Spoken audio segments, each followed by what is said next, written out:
ANC President Cyril Ramaphosa yesterday led a delegation of the party's national leadership to KwaZulu-Natal to meet with the provincial task team in that province. Now, the meeting was convened to deal with a spate of political killings in KZN after the province saw 3 political killings in this last week. The ANC leadership had to shelve a discussion on the northwest meant to take place at Luthuli House yesterday to attend to this matter.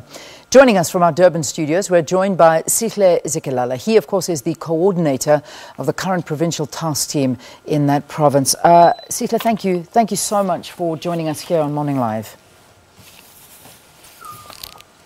Thanks a lot. Good morning, and good morning to the viewers of the program. Sihle, we gather that the gist of the discussions were about the killings. What kind of tone did the meetings take? Well, the tone that the meeting took and the approach was to deliberate on issues of how we strengthen the investigations as the ANC to assist the police in trying to address this issue of killings through ensuring that perpetrators are arrested and prosecuted. There were a number of views that emerged from that which are going to be taken forward by various structures. But key among those decisions was a decision that the president, as the president of the country, will call on the Minister of Police, Honorable Pegicele, and the whole of the cluster, the joint security cluster, to account and to give him a full report on what has happened.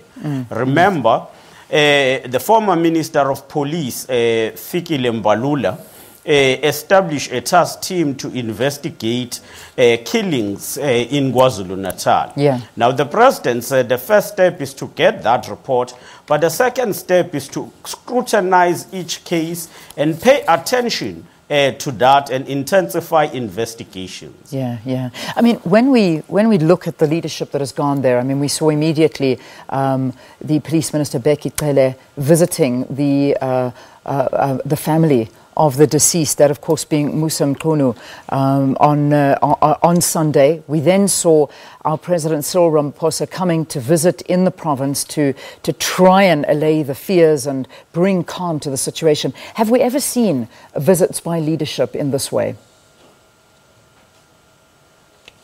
Yes, the fact that the leadership is taking this matter seriously indicates that it has reached a highest level. All of us feels that there is a need for intervention of the national leadership so that we all come together and have a joint approach in tackling this problem, which is a major challenge for the ANC in KwaZulu-Natal. Yeah, it certainly is. And, you know, there's often rumors and talk by the fact that KZN is a no-go province for our President Cyril Ramaphosa.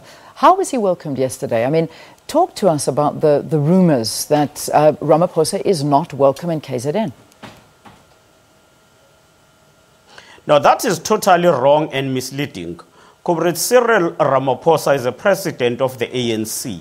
He is welcomed in the ANC as in the KwaZulu-Natal as the president of the ANC and as the president of the country. To put it specifically, at the beginning of the year, he was here with us in KwaNongoma. This weekend, he has been here to help us tackle this issue of killings. Next week, he's coming back to join us as we have invited him as we will be celebrating and marking the Africa Day. So President Ramaphosa is with us. And when I talk about the program of next week, I talk about a program that I'm part of leading from the point of economic development, tourism, environmental affairs. So he is with us. He enjoys our support. The fact that we had different views going to the national conference does not mean that we don't embrace the elected leadership. In the ANC, once the leadership is elected, we all support the elected leadership. Ours is to ensure that we support the elected leadership and also that the national leadership must support and complement us. And that is what I believe the president was doing yesterday, to come and help intervene in a crisis that is facing us as the province. Well, let's talk about these factions and let's talk about the division, because from what we're seeing from the outside and what you're telling us, it feels very, very different. I mean, let's go back to the weekend where you yourself wanted to go and visit the family of Makata Mkunu, and you were barred from going to the home to visit the family. For what reason? I mean, is this just showing us how divided the province is? Well, it does show that some parts of the province, which we cannot deny, some parts of the province are still affected by the division that took place going to conferences, the conference of 2015, the regional conferences, and the national conferences. And the question is, how do we deal with these factions? We cannot undermine the fact that there is an existence of factions. We cannot undermine the existence of parallelism in some cases. But as the organization, together with the led by the national leadership in particular, we are addressing those issues. And we're hoping that we will sooner be able to address and educate all branches of the ANC that were all members of the ANC. Yeah. If we look at the task team that's been set up, obviously there's a lot of factions, and if I'm not mistaken, there were those who tried to actually boycott the meeting, saying that the task team is not balanced and it favors one faction. If we look at the makeup of the task team, do you believe it's balanced?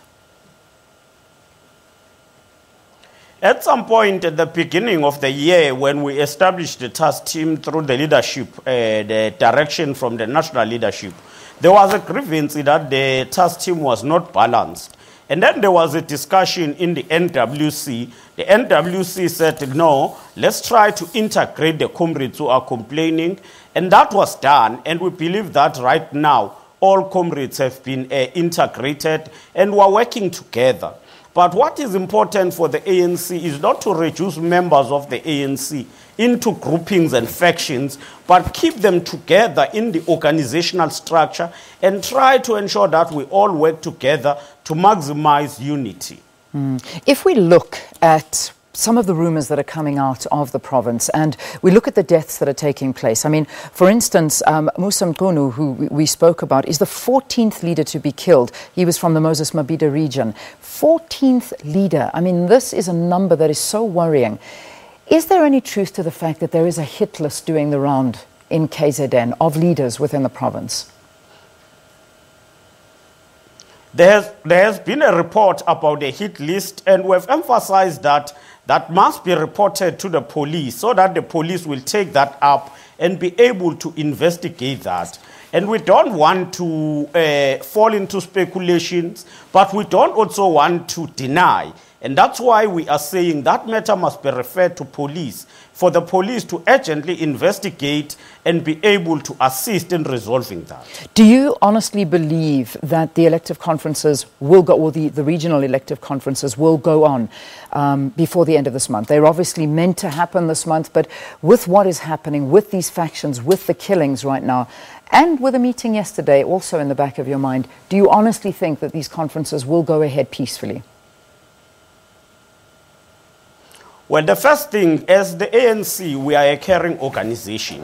We cannot go ahead with conferences whilst the communities within that particular area are bereaved. We will need to give time to mourn. We will need to ensure we participate in funeral processes, but we'll need to give that respect to communities and then plan conferences once the situation is better and conducive.